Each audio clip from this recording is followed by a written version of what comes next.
ವಿದ್ಯುತ್ ವ್ಯತ್ಯಯ ವಿರೋಧಿಸಿ ಪ್ರತಿಭಟನೆ. ಹಾಯ್ ಹಲೋ ನಮಸ್ಕಾರ, ಸುಪ್ರೀಂ ಟಿವಿಗೆ ಸ್ವಾಗತ.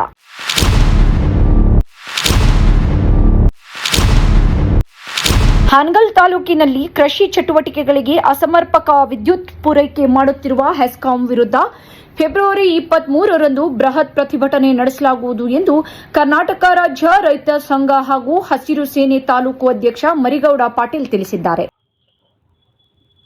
ಇದೇ ದಿನಾಂಕ 23 ಸೋಮವಾರ ದಿವಸ ಹೆಸ್ಕಾಂ ಇಲಾಖೆಯಿಂದ ರೈತರಿಗೆ ಆಗಿರತಕ್ಕಂಥ ತೊಂದರೆಗಳನ್ನು ವಿರೋಧಿಸಿ ಕರ್ನಾಟಕ ರಾಜ್ಯ ರೈತ ಸಂಘ ಹಾನಗಲ್ ಮತ್ತು ಹಾವೇರಿ ಜಿಲ್ಲೆಯಿಂದ ಎಲ್ಲರೂ ಸೇರಿ ಕುಮಾರಸ್ವಾಮಿ ಮಠದಿಂದ ಟ್ರ್ಯಾಕ್ಟರ್ ಮೂಲಕ ರ್ಯಾಲಿ ಮೂಲಕ ಆಗಮಿಸಿ ಪ್ರತಿಭಟನೆ ಮಾಡಿ ಗಾಂಧಿ ವೃತ್ತದಲ್ಲಿ ಮನವಿಯನ್ನು ಕೊಡ್ತಾ ಇದ್ದೀವಿ. ಹಳ್ಳಿಗಳಿಂದನೂ ಎಲ್ಲ ರೈತರು ಏನು ತೊಂದರೆಗೆ ಈಡಾಗ್ಯಾರ ಅಷ್ಟರೂ ಸೇರಿ ನಾವು ಪ್ರತಿಭಟನೆಯನ್ನು ಮಾಡ್ತಾ ಇದ್ದೀವಿ. ಸಮಸ್ಯೆಗಳು ಏನು ಅಂತಂದ್ರೆ 2023 ಅಲ್ಲಿಗೆ ಅಕ್ರಮ ಸಕ್ರಮ ಯೋಜನೆಯಲ್ಲಿ 6 ನಂಬರ್ ತುಂಬಿಸ್ಕೊಳ್ಳೋದನ್ನು ಬಂದ್ ಮಾಡಿದ್ದು ಈವರೆಗೂ ಪ್ರಾರಂಭ ಮಾಡಿಲ್ಲ. ಏನು 18,000 ರೂಪಾಯಿ ಕಟ್ಟಿಸ್ಕೊಂಡು 6 ನಂಬರ್ ಕೊಡ್ತಿದ್ರು, ಅದೇ ರೀತಿ ಹೊಸದಾಗಿ ಈಗೂ ಕೂಡ ಆ 6 ನಂಬರ್ ತಗೊಳತಕ್ಕಂಥ ವ್ಯವಸ್ಥೆಯನ್ನು ಮಾಡಿದ್ರೆ ಯಾವುದೇ ರೀತಿ ರೈತರು ಹಕ್ಕಿನಂಥ ವ್ಯವಸ್ಥೆ ಆಗಲ್ಲ. ಪರಿವರ್ತಕಗಳು ಓವರ್ಲೋಡ್ ಆಗಿ ಸುಡ್ತಾ ಇದ್ದಾವೆ.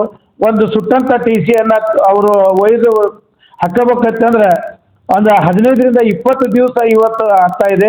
ಇಂಥ ಬೇಸಿಗೆಯಲ್ಲಿ ಎಲ್ಲ ಬಿಸಿಲಿಗೆ ಪೈರುಗಳು ಒಣಗಿ ರೈತರು ಸಂಪೂರ್ಣ ನಾಶ ಆಗ್ಯಾರ. ಈ ಎಲ್ಲ ವಿಚಾರಗಳನ್ನ ಇಟ್ಕೊಂಡು ಏನು ಆ ರೈತರು ಬೆಳೆ ಹಾಳಾಗ್ಯಾವು ಇವೆಲ್ಲವನ್ನು ಹೆಸ್ಕಾಂ ಇಲಾಖೆ ಪರಿಹಾರ ತುಂಬಿಕೊಡ್ಬೇಕು ಅನ್ನೋಂಥದ್ದನ್ನು ನಾವು ಈ ಪ್ರತಿಭಟನೆಯಲ್ಲಿ ಇಟ್ಕೊಂಡಿದ್ದೀವಿ.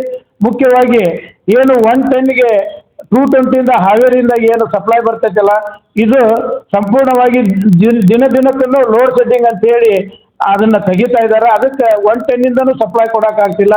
33 KV ಅಂತೂ ಈಗ 7 ತಾಸನ್ನ ಸರ್ಕಾರದ ನಿರ್ದೇಶನ ಇದ್ರು 6 ತಾಸನ್ನ ಕೊಡ್ತಾ ಇದ್ರು, ರೈತರು ಸುಮ್ಮನೆ ಇದ್ರು. ಈಗ 2 ತಾಸು 3 ತಾಸು ಕೊಡ್ಲಿಕ್ಕಾಗಿಲ್ಲ. 2 ದಿವಸ ಒಂದೊಂದು ಹಳ್ಳಿಗೆ 2 ದಿವಸನೂ ಸಪ್ಲೈ ಕೊಡ್ತಾ ಇಲ್ಲ. ಈ ಎಲ್ಲ ವಿಚಾರಗಳು ಇಟ್ಕೊಂಡು ರೈತರು ರೊಚ್ಚಿಗೆದ್ದು ಈಗ ಪ್ರತಿಭಟನೆ ಹಮ್ಮಿಕೊಂಡಾರ. ಈ ಒಂದು ಪ್ರತಿಭಟನೆಗೆ ಹೆಸ್ಕಾಂ MD ಅವರು, SC ಅವರು ಮತ್ತು EE ಅವರು ಎಲ್ಲರೂ ಬರಬೇಕು ಅನ್ನೋಂಥದ್ದನ್ನು ಈಗಾಗಲೇ ನಾವು ಇಂಟಿಮೇಷನ್ ಕೊಟ್ಟಿದ್ದೇವೆ. ಅವರು ಎಷ್ಟು ಜಲ್ದಿ ಬಂದು ಈ ಎಲ್ಲ ಸಮಸ್ಯೆಗಳಿಗೆ ತೆರೆ ಹೇಳ್ತಾರ ಜಲ್ದಿ ಪ್ರತಿಭಟನೆ ಮುಗಿತೈತಿ. ಅವ್ರು ಬಂದು ಈ ಎಲ್ಲ ಸಮಸ್ಯೆಗಳನ್ನು ಆಲಿಸಿ ಮತ್ತೆ ಹೊಸದಾಗಿ ರೈತರಿಗೆ 6 ನಂಬರ್ ತುಂಬಸಕ್ಕೆ ಅವಕಾಶ ಕೊಡಬೇಕು, ಈ ಎಲ್ಲ ಸಮಸ್ಯೆಗಳನ್ನ ತಿಳಿಗೊಳಿಸ್ಬೇಕು ಅನ್ನೋಂಥದ್ದನ್ನು ಇಟ್ಕೊಂಡು ನಾವು ಪ್ರತಿಭಟನೆ ಮಾಡ್ತಾ ಇದ್ದೀವಿ. ಅದಕ್ಕೆ ಹೆಚ್ಚಿನ ಸಂಖ್ಯೆಯಲ್ಲಿ ನ್ಯೂನತೆಗೆ ಒಳಗಾದಂಥ ರೈತರು ಎಲ್ಲರೂ ಈ ಒಂದು ಪ್ರತಿಭಟನೆಗೆ ಆಗಮಿಸಿ ಯಶಸ್ವಿಗೊಳಿಸಬೇಕು ಅಂತೇಳಿ ಈ ಮೂಲಕ ಕೇಳ್ಕೊತಾ ಇದ್ದೀವಿ. ಮರಿಗೌಡ ಪಾಟೀಲ್, ಕರ್ನಾಟಕ ರಾಜ್ಯ ರೈತ ಸಂಘ ತಾಲೂಕು ಅಧ್ಯಕ್ಷ. ಪಟ್ಟಣದ ಪ್ರವಾಸಿ ಮಂದಿರದಲ್ಲಿ ನಡೆದ ಸುದ್ದಿಗೋಷ್ಠಿಯಲ್ಲಿ ಮಾತನಾಡಿದ ಅವರು, ರೈತರಿಗೆ ಬೆಳಗ್ಗೆ ನೀಡಬೇಕಾದ 7 ಗಂಟೆ ಹಾಗೂ ರಾತ್ರಿ 3 ಗಂಟೆಗಳ ವಿದ್ಯುತ್ ಸರಬರಾಜು ನಿಯಮಿತವಾಗಿ ಆಗುತ್ತಿಲ್ಲ. ಇದರಿಂದ ಕೃಷಿ ಚಟುವಟಿಕೆಗಳಿಗೆ ತೀವ್ರ ತೊಂದರೆ ಉಂಟಾಗ್ತಾ ಇದೆ ಎಂದು ಆರೋಪಿಸಿದರು. ಫೆಬ್ರವರಿ 23ರಂದು ಕುಮಾರೇಶ್ವರ ಮಠದಿಂದ ಟ್ರ್ಯಾಕ್ಟರ್ ರ್ಯಾಲಿ ಮೂಲಕ ಗಾಂಧಿ ವೃತ್ತದವರೆಗೆ ಪ್ರತಿಭಟನೆ ನಡೆಸಿ ಅಧಿಕಾರಿಗಳಿಗೆ ಮನವಿ ಸಲ್ಲಿಸಲಾಗುವುದು ಎಂದು ತಿಳಿಸಿದರು.